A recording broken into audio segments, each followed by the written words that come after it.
Welcome to Call Your Hits, a Storm Riders Airsoft podcast.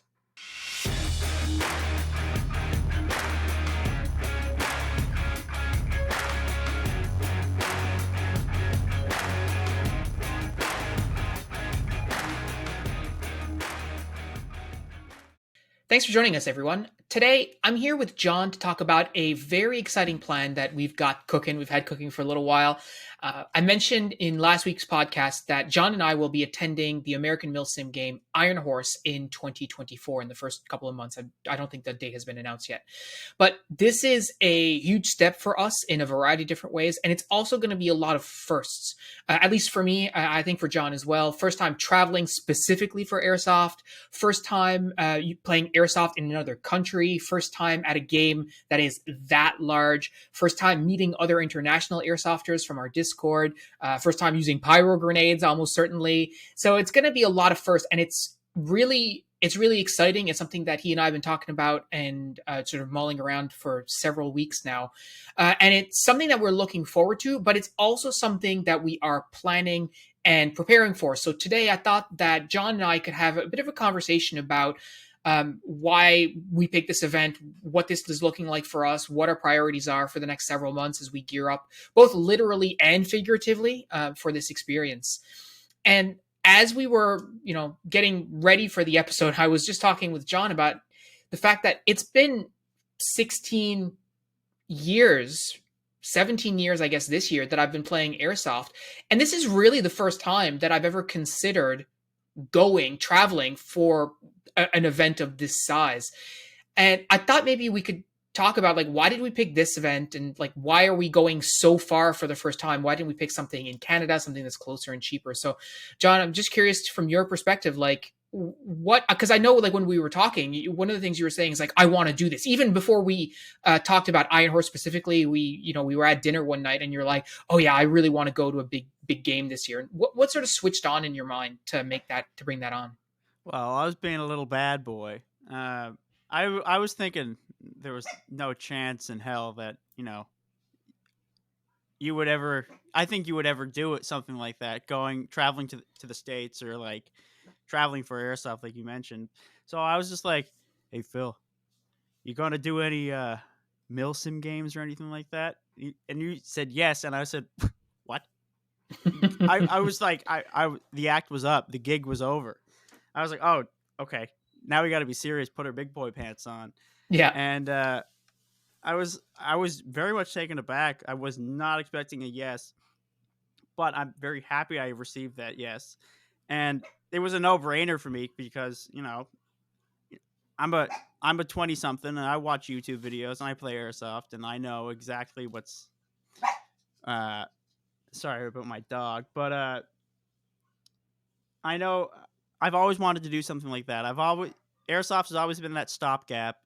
For me, it's it it scratches the itch that I get to use replicas of some of my favorite guns from video games and movies and pop culture and stuff like that. And just, it's all the reasons why I got into airsoft in the first place. And the fact I get to do it in a legit setting with dudes that have time behind real steel firearms and stuff like that, and just the whole vibe of it all, taking it to the next level outside of the weekend skirmish, I was something that I've always wanted to do, but Yeah. I've never been one to settle on that commitment and be like, yeah, all right, I'm actually going to do it by myself. I guess the fact that being by myself is the biggest kind of holding factor that prevented me from wanting to do it and committing to doing it, because as you mentioned, there's plenty of airsoft milsims in Canada, Rock the Ridge in Nova Scotia, for example. We've talked about this. Him and I have talked about going to this event specifically over the course of a summer, and it's always kind of never panned out in the way we wanted it to, or we've never been as serious about it for whatever reason. And I guess because being on the island, the only way of getting there was with the ferry. If you wanted to drive and take all your gear and stuff like that, and not have any hold up at the airport, and it's also kind of nerve wracking. I mean, traveling with replica firearms is kind of sketchy. Yeah, Uh, especially in our climate in Canada for sure. Definitely. So it was like it was always kind of like a pipe dream, and like I said, I was being a bad boy, and just wanted to see if because I hadn't talked to Phil in a few months about playing airsoft or anything like that. It was the off season, and decided to shoot my shot, and I got a resounding yes, and I was like, oh Yeah. damn, all right, looks like I got to buck up now. Well, I mean, it's funny because when I was thinking about traveling for airsoft as well, one of the things that I didn't want to put that burden on other people. Like if I had asked like Chris or whatever in my mind, I'm like, well, if I ask them, they may try and make it work, even Yeah. though that's not what they really want to do. Hmm. And I didn't want to put that burden. So when you were the one who brought it up, I'm like, yes, absolutely, let's go. And I think one of the things that, people don't realize if they don't live in Newfoundland or in an area like ours, like if I want to travel to Mexico or I want to travel to California or I want to travel to Europe, the cost is relatively similar, right? So, like, if I want to go to Toronto, for example, that's like a $600 ticket. If I want to go to Halifax, that's like, a $300-400 ticket.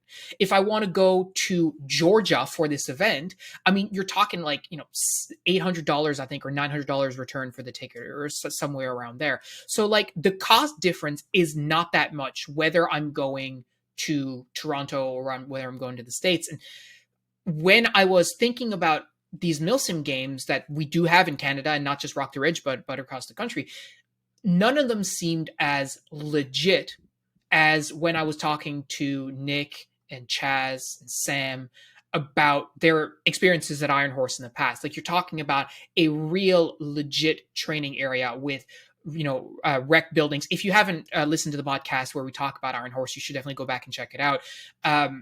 This is like a purpose-built training facility. It's not just some rundown hospital or some rundown field or some old abandoned, air base like we've played up here or airfield or whatever. Like it's purpose-built for this type of training exercise that, the military, law enforcement, first responders would do. And they just happen to play airsoft there for a weekend. And so for our money, like thinking about the dollar value, it's like, yeah, you can go to a milsim and have an okay experience. I'm sure you have a great time, but you can also spend a little bit more from our perspective and get this amazing opportunity. And that combined with the Discord, the ability for us to connect with people who already live down there, not necessarily in Perry, Georgia, but who are going to be traveling to the event, that enables us to not have to worry about bringing in guns from like replica airsoft guns from Canada and have to bring them back and crossing the border and stuff. We can literally just take our soft gear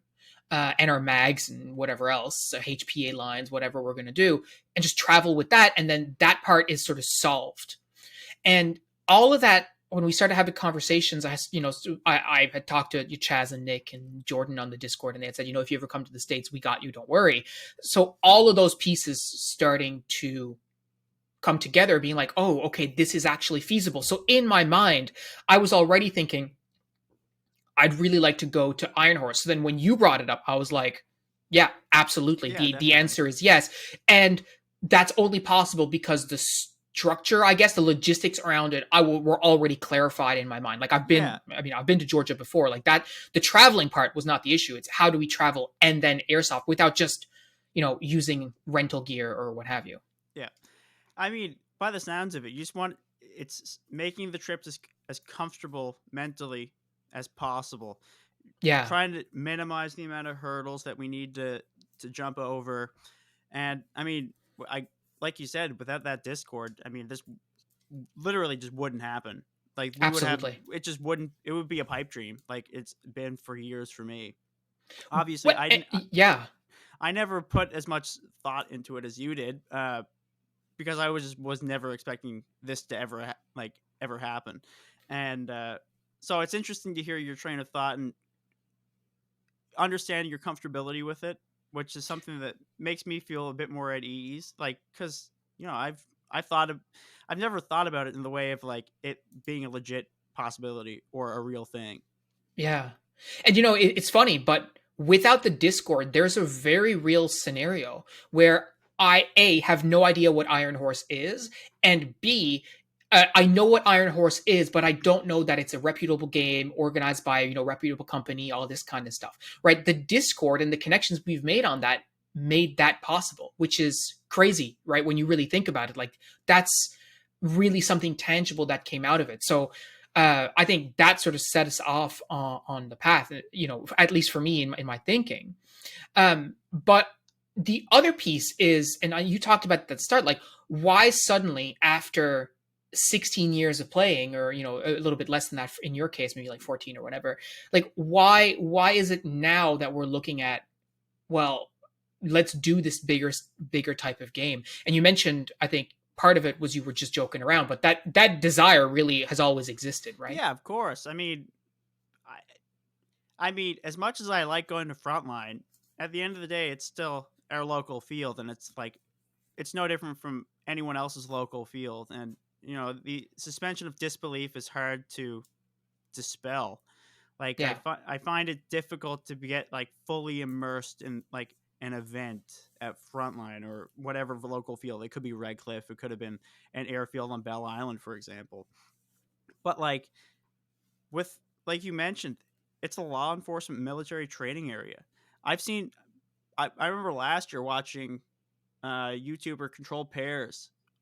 His experience at Iron Horse. I think it was 4 or something.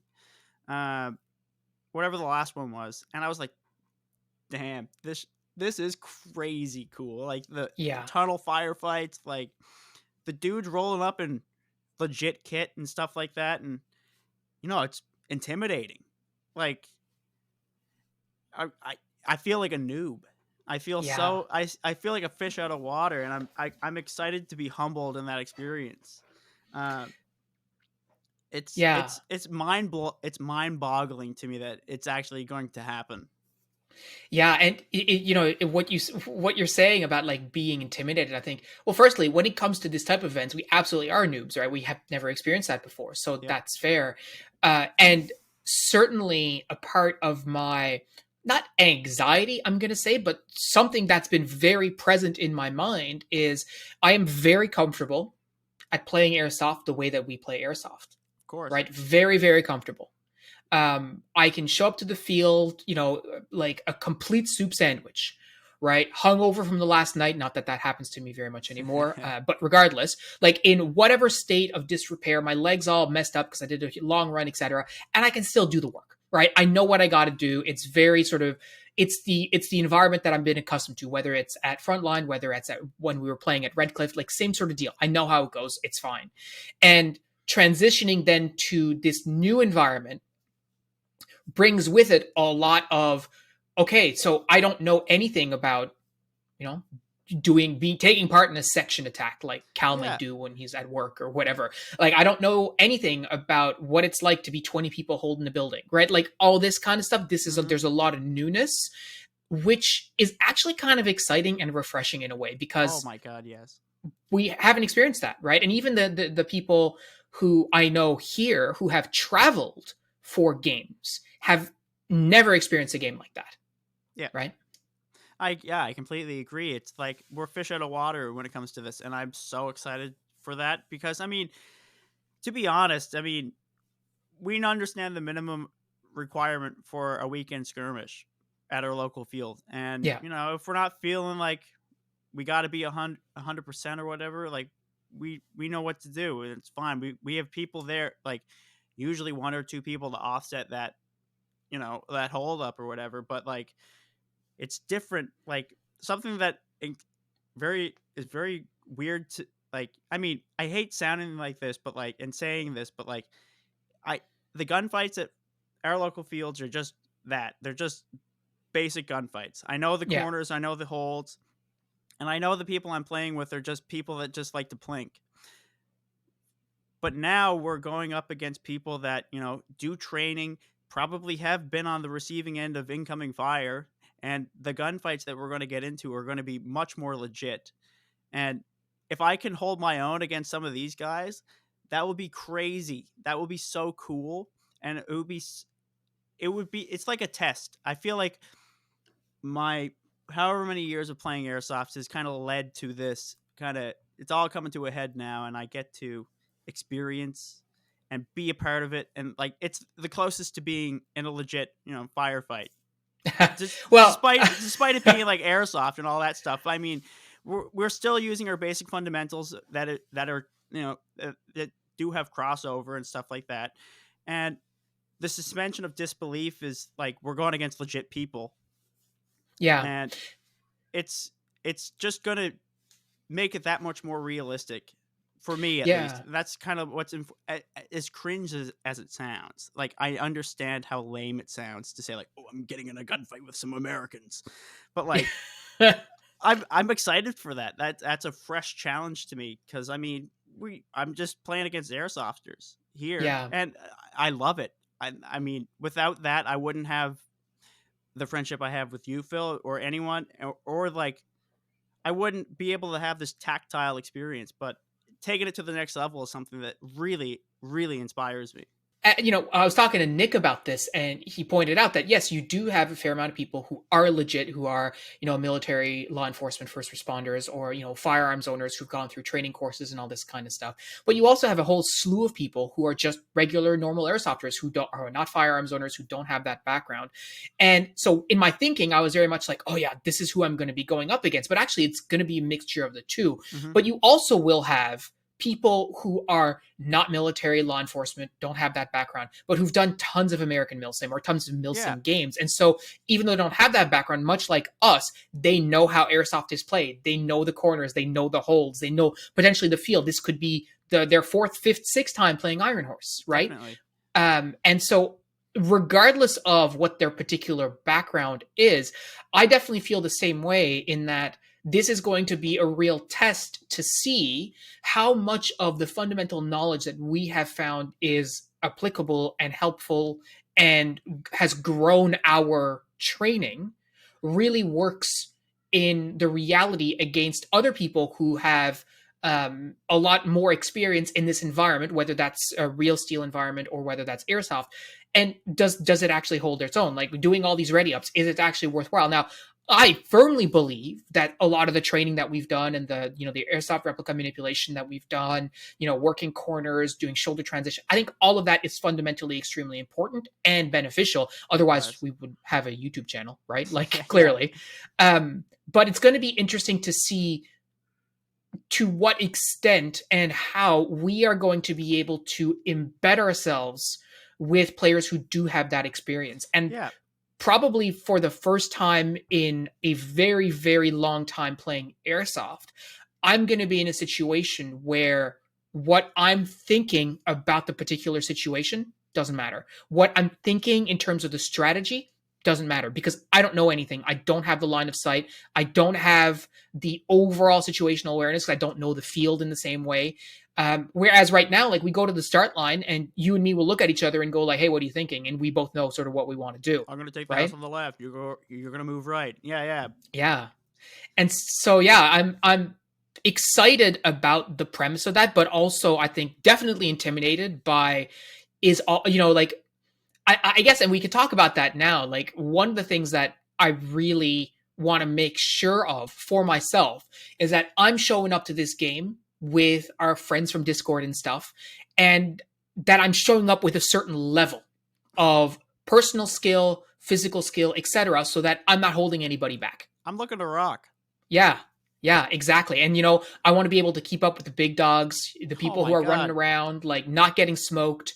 And to be honest, like, a lot of the stuff that I'm going to be doing this year in terms of physical fitness is, for my own personal development, no question, but will absolutely also support the endurance that's going to be required for me to push at the level I want to push this year, right? Yeah, of course. And it's daunting to me to train for something like this. Like, what do I do? How do I manage myself? How do I manage my equipment? What does that look like? And my train of thought led me to just thinking like, well, why don't you just build a kit right now, work on it for the entire year? Because I mean, we're essentially a year out. So get familiar with that, embrace the suck of it, modify it, and change it to see how that works on our field and kind of have a bit of speculation with it and be willing to modify and see what needs to be modified. And because I mean we've never packed a kit for I don't know 12 hours. Yeah. I know I've never. Yeah, And definitely. what does that look like? What does that feel like? And I have an idea, and like that's informed based off like my military studies of like equipment, personal kit, and stuff like that. And then on top of that, how does the training that for that kit transition for my application use? And it's because I mean weight is weight, and equipment can only be packed so many ways, especially with my kit. Like having to be that hipster that I am, I have to use the old British kit. Hmm. How does that like? What is that going to look like? So I mean, I've kind of have a rough outline for what I want to do, and it's being it's kind of using the same philosophy I use on the airsoft field, just being flexible. Nothing's definite. Um, just be willing to roll the punches. And Yeah. but I know I'm good. I'm in good shape now, but I need to start packing on the weight, getting comfortable with embracing that, and moving with it effectively. So I mean, if that involves getting a treadmill and running on my with my kid on for like an hour or something, just to see what's working and what's not, as lame as it is. I know all of this stuff is so lame, but this is just something that I've built towards for all my airsoft career, for lack of a better word. And I definitely want to get the most out of it for me. Definitely. And like, I don't care if it makes me look lame. I don't care about the image side of things. I just want to get the most out of it for me. Yeah. And like I can hear people be like, "Oh, well, Phil, it's just for fun. It's just a game. You should just go out and enjoy it." Firstly, have you ever listened to anything that I've ever said about airsoft before? Number one. Yeah. But number two, I know that for me personally, and I don't want to speak for you, Johnny, but I think we're on the same page here. Like, I'm not taking this seriously in the sense that I feel that everybody should show up to a game like that and be ripped and have all this endurance and should Oh, take it super yeah. seriously. That's not at all what I'm saying. However, I know that for me to have fun at this event, I need to have my personal fitness and my personal skills at a certain level that I'm not worried about any of that stuff. So I Yeah. can focus on the rest of it, right? Yeah, definitely. And if I'm like, if I get tagged, I'm running back to the respawn area or whatever, and I'm like gassed when I'm running back from I respawn and I run back and I'm gassed, like that's not gonna go. Yeah. Right, that's just not going to be a thing. Like, 'cause if that happens to me, I'm going to be like, oh man, I should have trained harder. I should have, and that's not my fun is going to be sapped. Like, yes, there's going to be experiences and stuff, but I know for myself to have fun, I need to be in a position where I feel that I'm as capable as I can be personally. Yeah. Right. And what that's going to mean for me, and as we were just talking about, is that means that through the course of the season, we're going to be playing games in ways that, or I'm going to certainly, the two of us will be playing games wearing kit that we don't really need for that particular game. But Yeah. that's what we're going to be wearing in Ironhorse. So I'm going to wear it here to make sure that, the weight distribution is good. It shakes out well, all this kind of stuff, and then make changes as we learn lessons, right? Of course, of course. I mean, I could care less what anyone else does on the field or like how they approach the game. I'm going to go into every engagement, a one-on-one engagement, as if I would at frontline. Like I'm going to hold the corner. I'm going to see the best way of doing that. I'm going to police my kit in the way I would in any other setting. And I assume anyone else is going to do that, but they're in it for their own enjoyment. Likewise with me, and same Yeah, with you. exactly. Like for me, I want to be immersed. I want to be like I'm treating this seriously, and like just because it's an experience I'm not gonna get for a long time. Like Yeah, this is it for me. Like if I could just do one event, I and this is it. I want to go in there and I want to make sure that I'm giving it 125% as yeah, best. I want to front. I want to get the best bang for my buck. And yeah, totally. And it has, it's funny because as part of the experience, like you were talking about at the start, like a huge part of the experience is, who we're going to be going up against and who we're going to be working with as well at the game, like all of definitely. that stuff. But on the flip side of that, ultimately, it doesn't matter about anybody else. It only matters about I would say me and also you, like the two of us Yeah, going yeah, of together, course. like being able to create and show up, I think more importantly, show up in a state where we're like dialed to the point where we are satisfied that we have done everything that we can to set ourselves up to have the best possible event. And that means, training with our kid, because you're right, like the odds that we go back for Iron Horse like the year after that or the year after, like very low, Hmm. right? So we got to make it worthwhile. And if I'm going home after and feeling like I left something on the table or I didn't train adequately enough to have a good time, that's going to suck, right? Oh Just my like when we god. were talking about like, oh, are we going to, if it's possible for us to use NVGs and rent NVGs, and there's some legalities around that where we're not sure about, still doing research. But regardless, like if it's, if there's an opportunity for us to do that, we absolutely should, because are we going to get the chance to do that ever again? Maybe not, I've right? only seen nods on a screen, not with my Yeah, actual eye. exactly. Like, Yeah. what a crazy concept to use legit military hardware, like outside Yeah. of like webbing.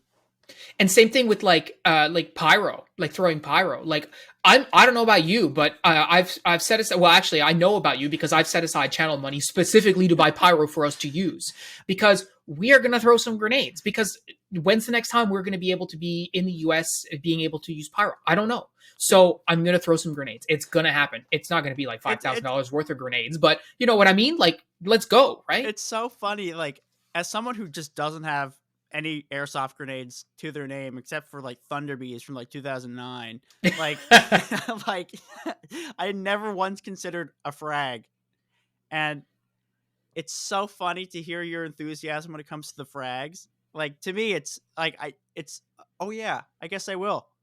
Why not? Yeah. But for me, it Yeah. was like nods. Nods were my frags, and I was like, this is something that I want to do, because I remember I posed a question to you. I was like, are nods? Are we doing them? And you're like, you were a bit. I think you were a bit hesitant at first, and then you're like, then you did a bit of research, and you're like, yeah, I think it should be fine, but obviously you have a bit more to do. Or Yeah. and likewise with myself, understand that legality side of things, but like, ah, I'm so excited. I am jazzed. Yeah. And again, like I don't want to leave there feeling like I left something on the table. Of You know what I mean? course, I don't want. S- Yeah, but why would you? I would hate to get there and be like, oh, I'm not really feeling 100% right now with my own personal skills for whatever reason. yeah. Like, that's not going to happen. I'm going to do everything in my power to make sure that's not like something that actually comes to fruition. I'm ready to rock. And Yeah, absolutely. And so that's part of sort of our approach for this year is going to be for, especially for the airsoft season. So on the one hand, we talked about like, the physical training aspect of it. So, I'm going to keep running. I'm going to be doing trail ultras and stuff like that to get my endurance to a level where pushing for 4 hours is not a problem. Like yeah, I will have been accustomed to doing that, and hydration and like not heat stroke and like all that kind of stuff. So that part I'm not too concerned about. The part where I think it's not that I'm concerned about, but where there's going to be extra effort is really going to be around shaking out our kit, figuring out what we want to use, and then you and I learning to coordinate a bit more, because through the jigs and reels, I think I would say about 50% of the time we end up playing against each other, not with each other. oh my god, yeah, And most of the time when we play together, we're playing on the same side, but I don't think we're playing together as much as I really expect us to, when we go to Iron Horse, right? To yeah, really stick together like battle buddies, so to speak, yeah, of right? course. And part of that is because we know the frontline field We like know the the back of our limitations of hands, and yeah. we know the limitations of the field, and like most of the time the situation doesn't dictate two people. Like, Yeah. the corners are tight enough for one person, and if you're lucky enough to get one person on set angle, I mean, because these angles are tight. Who it's going Yeah. to be? I know for myself, I have a lot to kind of strive strive towards, especially radio. That's probably like that's probably my biggest holdup right now is the radio side of things. I mean, I played squad, I played postscriptum for years, so I know how to communicate, but I don't know how to do it outside of a computer.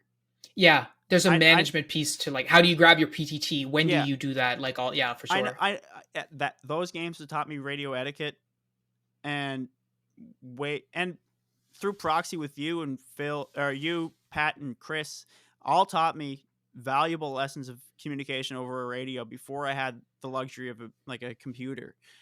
But seeing how all these skills are now coming to a head is like the perfect test. Yeah. I think one of the things, when I think about our objectives, and I think you sort of touched on it just now, like one of the challenges that we have is that our field at frontline is in I would say most ways dissimilar from what we're going to see at Ironhorse. And I would say the pace of the gameplay at our field is much faster because the field is much smaller. Yeah. And so one of the challenges that I think we will have is how are we going to replicate some of the things that we need to practice to be more effective when we go to this larger game. And I do think that the key is going to be around that communication, Yep. this constant stream of information between the two of us. Yep. And whoever else happens to be on our team, but primarily the two of us around what are we seeing, what are we engaging, what's the situational awareness that we have, and being more consistent with that. Because I feel like, and you tell me what you think about this, but I think in the past, like we've been okay at it. Like there have been times where we've been better at it than others. It's been hit or miss. It's been inconsistent. And I think where we need to dial it is, okay, how do we then get to the point where just like a ready up, like I don't think about bringing my rifle up on target. Like I don't, like it comes up, right? I point my thumb and I'm on target. How do we get to the same point with radios? How do we get to the same point with comms where we're not even sort of thinking, I should tell Johnny about this? By the time I'm thinking I should tell Johnny about this, the words are already coming out of my mouth. Yeah. Right. I mean, for me, my communication on the airsoft field where we play locally is not through a microphone, it's through my own yelling and stuff like that. Which Yeah. we're gonna have to communicate through structures. We're gonna have to communicate over longer distances. So like Yep. how like say I get schwacked in the first like 10 minutes or whatever because I'm an idiot and I take a corner wrong and I got to go back to the respawn area. I have to then figure out how to navigate an unknown space, effectively interpret what you're saying, your location, get there in a timely fashion. So if you push forward, you push back, you get smoked, whatever. Like, how am I going to be able to navigate that? And likewise with you, I mean, it's going to be no different. Like, Yeah. if you get schwacked right off the rip or whatever, or halfway through the day, how am I going to be able to communicate where I am effectively? That's not like, Phil, I'm over here. Yeah. You know what I mean? But like Yeah. that's the crutch of frontline is that it's so tight. We don't like we're never more than 50 feet from each other. It seems like because I mean, Yeah, almost. Yeah, I would say, and like I'm just in my mind, like I'm thinking about like scenarios that we could have where we practice that, and like the one I think about, for example, is you play like a rush game where I you're at the top of the field yep. My by the thought was woods, exactly right, and I'm down at the crow's nest or whatever, down at the complete other side, yep. and like yeah, then we won't be in visual contact, and we'll be at the extreme edges of the field. Yep. Right. Or other very rare situations where we play like a village attack and you have to flank around the backs of the woods or all this kind of stuff and we have to coordinate that way. Yeah. But like I think there's going to be a point where we're going to, just like we're going to be wearing kit that we don't really feel is necessary, but it's practice. Mm-hmm. We might have to use the radios to communicate, even though we don't really need to. I think Yep. is a point where we're going to have to again fall into this routine of going through the motions, even though it's less effective for what we're doing right now. The overall goal is to get more solid in one particular area, right? Yep. It's all about self-improvement this season. It's like it's interesting that my enjoyment has gone from just playing airsoft with the boys to bettering myself for a goal. Like Yeah. all of this stuff is working towards something. Where I mean, you could argue that it always has been. That like I've always been, we've always known that we're going to do a milsim at some point, but subconsciously that's not in our mind's eye at all present moments on the airsoft field, and it's gonna really this season is going to be so interesting. I can only speak for myself, but I can only imagine you feel the same way. Mm-hmm. It's going to be we're going to be thinking a lot more And Yeah. I mean, for me, who's someone who just never thinks on while playing a weekend skirmish, it's going to be a real wake up call. It's going to be like, all right, you got to be cognizant. Where's your ammo? Where's your speed loader? How many mags do you have? Are you good to go? Is your kit flopping around? Are your mags falling out when you run? Yeah. Yeah. So like, Absolutely. so like, you got to be cognizant of so many different things now, and it's I'm just welcoming the challenge. Like it gives airsoft a different meaning now. You know what I mean? Yeah, and I know like what you're talking about. Like I don't want to show up to an event like Iron Horse or whatever. And to be clear, like I don't feel any pressure from Chaz or Nick or Sam or Matt or anybody to show up because it's like, oh well, Phil's coming, so he's going to be amazing. Like there's none, like that's not it at all. I just want to show up and be squared away. Yeah. Right. I want to show up and be like, all right, Phil has never done a milsim before, but if I give him something, that's fine. Like he's got it. Right. Or Yeah. if we talk to Phil and Johnny and like, all right, Phil and Johnny, go do this thing. We're like, yeah, no problem. We're on it. Right. That's sort of the level that I want to be able to approach, not have guys being like, all right, like, wow, so your stuff is hanging off you. It's like, not that that's how we would be in general, but it's a different test of our gear. We're not going to be using it in a way that we've used it before. I Right. would So, I would like to have someone say, be surprised that it's my first milsim game, and not mhm. and rather it not. I would rather it not be apparent that it's my first milsim game. I'd rather have people say like, "Oh, have you done like Milsim West? When was the last Milsim West game you've attended, or something like that?" And I'll say, "This is Yeah. my first Milsim game. Period." Like the last one I did, the last Milsim we did was we were playing characters at Yeah. our local skirmish. Like we're not the focus is not on radio etiquette. The focus is not on pyro. It's not about nods. It's just for fun. But I mean, obviously this is still for fun, but like it's different. It's a different type of like yeah. To me, it's all about the suspension of disbelief, and Yeah. I don't want. I want it. I want to be immersed in it, and it's difficult to get immersed in it locally just because the player base we have is so small, and we know everyone there, Yeah. and it's not ragging on anyone there, but it's it's different. We're gonna play with Yeah. hundreds of different people People we don't know too, right? I we'll think never is have seen it before in our huge. life, and Yeah. it's just every time I think about it, I cheese.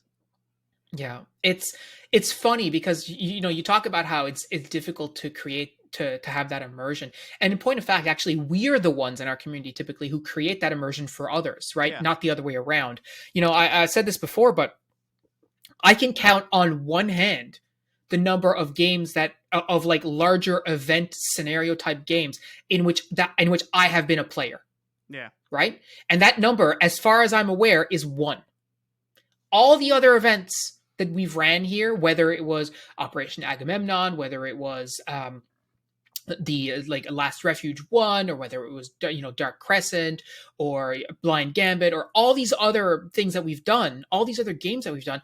Op Rhino is another one. Like I was organizing that, hmm right? So I was the one trying to create that immersion for others and not actually sort of benefiting from it in some way. So for me, this is going to be really interesting because I can't really tell you the number the amount of times that I've actually been like feeling immersed in an airsoft game in the way that I think we're going to see it in this, like I'm one of the things I'm thinking about, one of the moments that I'm thinking about happening is sort of like being, in a building or in a piece of cover with a bunch of like looking around me, like with you and me, we're here, we're holding the point, and there's a bunch of like legit looking dudes who run yeah, by us to attack some other objective, and they're just doing work, like they're going through, and I'm just being physically present for that is going to be like, what just happened? Like yeah, it's going to be dude. so cool. Yeah, Yeah. it's good. It's gonna be crazy sick.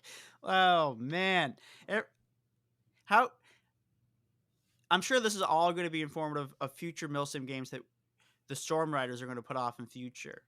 Like, there's Hmm. going to be takeaways that you're going to learn, be like, oh, I've never thought about doing that, which is exciting, not just for like you and I, but like for the community that we play with. Because I mean, as you said, you are someone that creates a lot of these events locally, and there's going to be so much, and my interpretation of events is going to be different from yours, and that's going to help create that kind of unity that a milsim game kind of requires.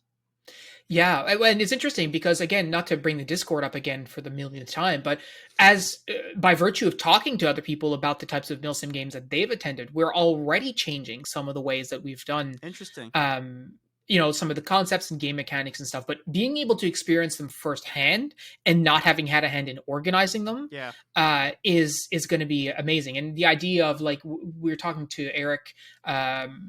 From Gun Gamers about emergent gameplay, like being able to be a part of that emergent gameplay as opposed to just being the one who facilitates it or enables it. It's going to be totally different, and to your point, I think probably very instructive. So it's really going to be an eye-opening experience. And to be honest, like I don't know many people from Canada, from Newfoundland in particular, who've ever traveled anywhere. Mostly because traveling to the States is challenging for us from a replica standpoint. Yep. But it's gonna be a cool experience, and I mean we are going to be doing some touristy stuff while we're down there, which I'm also very much looking forward to. But I think that's going to be sort of the little sort of cherry on top. I think this is going to be completely I'm not even. eye-opening. I haven't even thought about the after yet. I'm just focusing on the purpose of the trip, and I'm like, I'm just so excited. To me, I got my blinders on. Yeah. But, well, I mean, I'm going to be doing some of the planning for the trip because there's museums that we want to hit and there's cool stuff that we want to do, and that's going to happen before the event. It's logistically it has to, so whatever. But yeah, I think again, as we're thinking about what we need to do, it's all about, it's kind of like when, training for any sort of event that you do, like training for like a road race. In my case, it's like there's a lot of work that you need to do in the lead up to that. And then at some point, like the saying is, the hay's in the barn, right? There's nothing else that you can do. You're as good as you're going to get. Yeah. And I'm very conscious of the fact that our training window is pretty limited, right? Yep. Like once the games start up, I don't think it's going to be, this weekend or next weekend, but maybe at the start of May. Yeah, I was thinking the same. Like that, the time is going to be on, because if you think about it, we've got, let's say the games start on the 1st of May, right? So, or like at the first week of May, we're going to have 1, 2, 3, 4, 5, 6, 7, 8, 9, 10, 11, 12, 13, 14, 15, 16, 17, 18, 19, 20, 21, 22, 23, 24, 25, 26, 27. I'm just counting on the calendar. 28, 29, 30. We're probably going to have 30 airsoft games. You're going to have to, there's something that you got to start doing. Well, plus the indoor potentially, right? Well, no, but they changed there's no indoor in the summertime. It's all the outdoor evening games, which is something you've never done before. Well, yeah, and then the evening games and stuff like that too. Well, I mean, you could talk it up to about 60 games. Yeah, or we'll just say 30 weeks. Yeah, right? That's what we got. Exactly. Yeah. And so then the question is like, how are we going to spend that time? Because there are weekends where we're not going to play, right? There's going to be weeknights where we're not going to play. There's indoors that we're not going to play. Like, how many of those are we actually going to be able to hit? And what is the training effect going to be? What is our practice? Like, there's a fair amount that we need to consider. But the clock is going to be ticking, and then after a certain date, like it's going to be done. Like once, like let's say Ironhorse is at the end of January or whatever. Well, we're going to be probably a month out from our last airsoft game. Oh, right? Yeah, definitely. Yeah. I'm nervous for the prospect of all the hay being in the barn. Like I don't want November to roll around and be like, all right, we're done now. Now we just gotta wait. Yeah. Like, yeah. Oh my God. Talk about like anxiety inducing. Like, I just want like, come on, dog. Like, what am I supposed to do? I've cleared my basement for the 5,000th time this week. Like, come on. Just give it to me. we need to get out there. Although, as I'm thinking about this, there's still a couple of things that before the season starts, we like our gear, I think is one thing. Nick very kindly sent us the gear list, the packing list that I think he and his team were using for previous events. So we're going to be using that to sort of think about what we're going to bring. I don't know about you, but I was pleasantly surprised to see that, yes, I do in fact have most of the kit on that list. Yeah, same. And like even like stuff like having like a replica weapon light or whatever, or real steel, whatever Yeah, you're yeah. using, like that's fine. But like that's also going to be new for me. Like I haven't really run a light. I have one. I haven't run it before, so that You kind have of a stuff. light? I do. Yeah, I've got like an enforce replica weapon light. Well, I mean, that goes to show you that Phil just never uses a light. This is a training Yeah. obstacle for Phil. Well, I mean, where would I have used a light? I had one very briefly on my scar. It was like one of those Oh, lights, and like pistol grip, or not pistol grip, foregrips. yeah, And I never really used it. It was up at the back in the Red Cliff days or whatever. yeah, yeah. Um, and so since then, since we don't play at Red Cliff anymore, I really haven't seen any need for it. But again, like that's the thing that we're gonna have to train. Maybe play at the indoor, like light discipline, all this kind of stuff. And I was also thinking, just as an extracurricular, getting Cal to do a bit of land nav with us, I think would be probably helpful. Oh, definitely, that'd be fun. This is how you read a map. Like this is how you orient yourself and all this kind of stuff. Because again, like I think at the game, like that's something that could be handy. Like if there's a paper map or whatever, what have you. I think there's a bit of research as well that we're gonna want to do during the year to see like these are the things that we've been talking about. Let's chat with whether that's Nick or Chaz or whomever, say like, do you think this is relevant? Like, what would you change? All that stuff to make sure that we're still working on the right stuff, thinking our head is in the right place, and again that we're showing up, ready to go as opposed to, lacking in certain I areas. gotta ask, do you have like your kit prioritized now and already made up? Um, so yes and no. I think the only thing that I need to consider is what is my I guess my full fighting order, like my what I'm going to be carrying in my personal kit. So So what? my first line, second What? line. So I'm yeah, go curious ahead. to know what your breakdown of your kit is. Like, what are you gonna be? What's it gonna look like? Are you wearing your JPC? Are you wearing a chest rig? Are you? It's it's going to be chest rig, no question, Oh yeah. because I don't want the extra weight from the JPC to be on my person as just extra weight. I would rather have that weight as extra weight for other stuff, food, socks, whatever. Sure. Like I don't know. So it's definitely going to be, um, like the typical like BDUs that we wear, like the true spec ones, with the knee pads, all that stuff. It's going to be plate, not the plate carrier, the chest rig with the helicopter pouch, so the dangler on the front. I'm thinking about another wingman pouch, so one for my radio and then one like a spare one for other stuff, Mm-hmm. like admin, something like that. I'm going to be wearing my belt as well, and so on the belt currently, I have space for like the tornado grenades, which I'm not going to use. So those are going to get replaced with, again, like some pouches to carry stuff, right? It Rigger could be, pouches. yeah, exactly. So it could be candies, granola bars, it could be pencil, map, whatever, right? Yeah. And then my helmet and of course my GoPro. And we need to think about how we're going to get a GoPro on you as well. Well, yeah. Um, I have a. I think Kosh gave me a bump style helmet, and it has a mount. But I would like to upgrade it to something a bit more. That's not something a bit less flimsy. Not to say yeah, what he's giving me is flimsy and bad, but I just would like something a bit more structured, a bit more yeah. comfortable. Because I mean, I don't think it fits my head very well. Yeah, and if you're going to be wearing it for like hours on end, Of like course, it better be comfortable, right? So, and then like custom pads if necessary, but we can talk about that some other time. And then scrim, obviously, oh, like how I you got it. scrim your lid and Of all that course, jazz. I'm. So, yeah, Yeah, go on.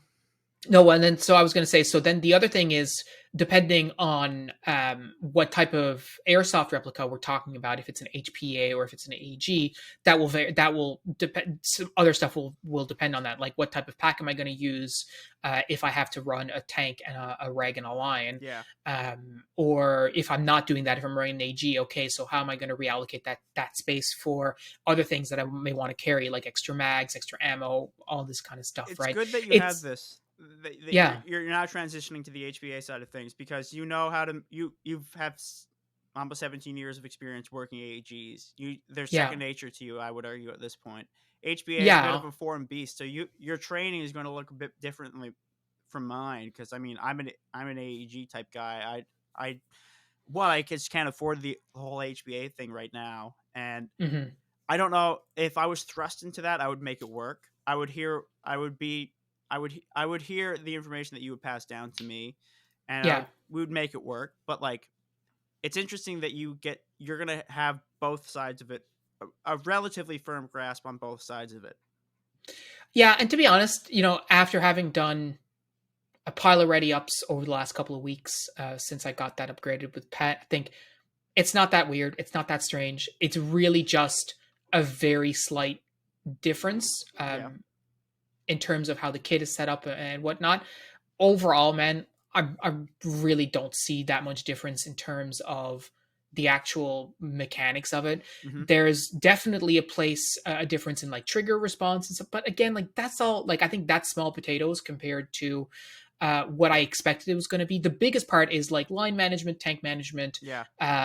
and just being aware of that and having a bit of experience. The rest of it, the fundamentals are way more important. Like your ready ups, your reloads, your transitions, all We that stuff is think. way more important. We Yeah. think. Well, yeah, for sure. Like I think when I'm thinking about now what the training is going to look like this year, Yeah. and when I say training, I mean like training, but also like playing games, Yeah. right? Yeah. I think those are the aspects that are going to be more important. I don't think I'm really going to have too much of a problem as a result of the transition to HPA. Okay. So I mean, we'll see. I've had the chance to use Pats. I think mine is going to be shorter, a bit more sized for me. So we'll see how that goes. But coming back to it, I think whether or not I'm using HPA or AEG, like I'm going to have we'll know like well enough ahead of time what type of gear we'll be using when we're down there in terms of replicas. Yeah. If And it's then an it's just a AK or matter an of AR style. Yeah. yeah, well, it's going to be AR, no question. Like Oh, I'm is it? not rolling down there with an AK, but I yeah, mean, I wouldn't say no to if an AK fell in my lap, because I mean yeah, I'm slowly making that transition myself with the whole ENL business. But I'm yeah. I I think for us being down there as a pair, it would be more sensible for us to have the most same definitely. platform, I right? agree. Just because like here, have a mag, right? Okay, good, Yeah. right? So, but yeah, I think there's regardless, like these are things that we'll figure out. Ultimately, the things that we can control to be ready when we get down there is our own personal skills level. Hmm. Obviously, that part aside, our gear and how you and I work together. I Yeah. think those are the things that once we start ironing it down, ironing that out, and then really dialing it down, like I think it's really going to make a big difference for us in our enjoyment when we get there. If Yeah. we're just not even thinking, we're just going because we're accustomed to it, right? So if I'm correct in my understanding, your kit really isn't changing from what you've been running. No, aside from like the couple of bits and bobs, so like having that weapon light on there, Yeah. etc. Um, All trivial differences. yeah, like I'm gonna be bringing my optic with me. I'm gonna be bringing my sling attachment points, like a slingster. So Oh whatever yeah. gets thrown in my lap is gonna be very familiar one way or another. Yeah. Um, and then everything that I'm rocking right now. Now I'm saying this now, but I mean, if you remember last season, we did a whole video on your kit I and how your know. gun was set up and stuff, and you totally ditched that after a little while because you learned a couple lessons. So it's possible that when we start going through some of this and carrying extra gear and whatnot, that I'm like, you know what, I want to change stuff around. Maybe I do want to go back to my JPC. Yeah. Who knows, right? I mean, for me, it's like right now my kit is maximum. It's maximum everything. Mm-hmm. Um, I like the security that brings just because, well, one, it's what I have. I don't have a JPC. I don't have a plate carrier. I got a Chicom chest rig. I got Powder 58 webbing. Mm-hmm. Uh, all trialed and combat tested equipment. And with that setup now with a couple extra pouches and stuff, I'm just going to be shedding all the dead weight, all the stuff that's not benefiting me in the immediate on the field like action. And Mm-hmm. I this could be an aside. You could remove this from the podcast, but like I think I would like to do a video prior to the season starting. What I would and what I'm going to be wearing this entire season is different from what I've worn. I'm changing everything. Like Yeah. I'm going out there. And Are you going to go to Ironhorse wearing your first Canadian para? Is that what you're doing? That would be mega if I did. That would be a little too extra, I think, for them. I mean, it would be legit. Yeah. There, Can you? I can't even imagine. I cannot even imagine you showing up with that stuff at Ironhorse. Like, I think the looks that you would get would be like, really, like, what's this guy doing here? yeah, it would be crazy. It would be hilarious. I would get dunked on real hard, but And you die from the heat. oh my Like, god, you just, oh yeah, whoa. We say yeah, to us like this is in February probably in Georgia, and yeah, people are like, oh, "The heat? Are you kidding me? It's so cold." yeah. Here we are. Be This like is our 26 degrees, dying in your wool puttees or whatever they're called. Like, yeah, just dude. trousers, just absolutely dripping down your legs. And then you're Oh like, oh my god, it's so cold today. It's like, yeah, okay. yeah, come on, dog. Are these beads of sweat telling you it's cold? Yeah, but yeah, we will definitely do a video looking at our kits. I think you and I can do sort of a beginning of the season comparison of like, this is what I'm rocking, this is what you're And rocking, then and immediately prior to. yeah, like, so this is how it's changed, side by side. Like, these are the parts I've removed and so on. Because I think there's going to be, coming back, and I think just to close it out, this is a season where you said this, and I think I'm going to echo it, but in a different sort of light. You're going to be thinking a lot more. Like, I think you were saying when you're playing, you're going to be spending more time thinking about what you're doing, etc. And for me, I'm going to be thinking a lot more, but in terms of my kit and all this stuff, Yeah. I haven't really spent a whole lot of time considering like how I run things, why I run them in a while, because it's just been working. Like, Yeah. Frontline hasn't changed meaningfully in the last 10 years or whatever. Mhm. And so the kit that I have is dialed for exactly what we need to do at Frontline. The only thing I change is my camo every now and then. Everything else is the same. So now it's a question of, okay, well, what are my pouches going to look like? What's my my backpack going to look like? How am I going to carry it? How we're going to pack it? Like, all that stuff. Yeah. That's going to do a lot of thinking this year for sure. Yeah, I'm obviously, if you couldn't tell by now, we're both very enthusiastic about going. Yep. And Yep. we're I mean, it's strip or drown. Yeah, and you know what? We talked a lot about Ironhorse, but some of the things that, just to name drop a couple of things, Fort Benning's on the list, the Aerospace Museum in Werner Robbing's on the list. We're going to be hitting a Buc-ee's gas station and like filling up on some food in Perry, Georgia. Like, that's definitely happening. Are we getting botulism So, this trip? 100%. Well, maybe 95%. Okay. Yeah, and feel that. like, we're going to be down south. We're going to go and check out some ranges and see what we can find. Just have a bit of fun.